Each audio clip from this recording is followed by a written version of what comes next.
Alam mo ba kahit saan ka magpunta may sumusunod sa'yo? Tahimik, hindi nagsasalita, pero laging nandyan. Anino mo?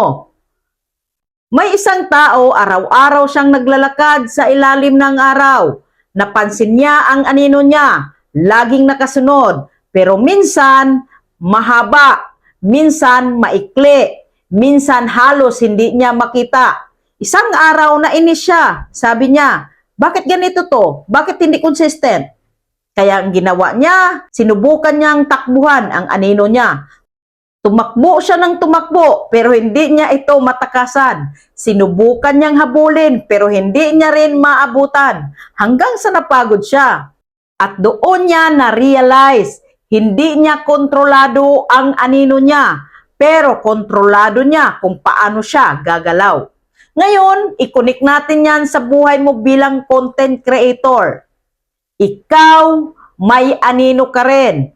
At ang anino na yan ay ang views, likes, comments, followers. Minsan mataas, minsan mababa, minsan parang nawawala. At tulad nung tao sa kwento, minsan hinahabol mo. Paano ba mag-viral? Bakit konti ang views ko? Anong mali sa content ko? At minsan naman, tinatakbuhan mo. Kapag mababa ang engagement, natatakot kang mag-post, nawawalan ka ng gana. Pero ito ang totoo. Ang views at engagement, anino lang yan. Hindi yan ang dapat mong habulin. Kasi kapag anino ang hinabol mo, mapapagod ka lang. Kapag likes ang basihan mo, madi-discourage ka lang. Pero kapag nag-focus ka sa value ng content mo, consistency mo, growth mo bilang creator, alam mo kung anong mangyayari. Susunod sa'yo ang anino. Tulad ng araw, kapag maliwanag ang ginagawa mo, automatic lilitaw ang anino mo.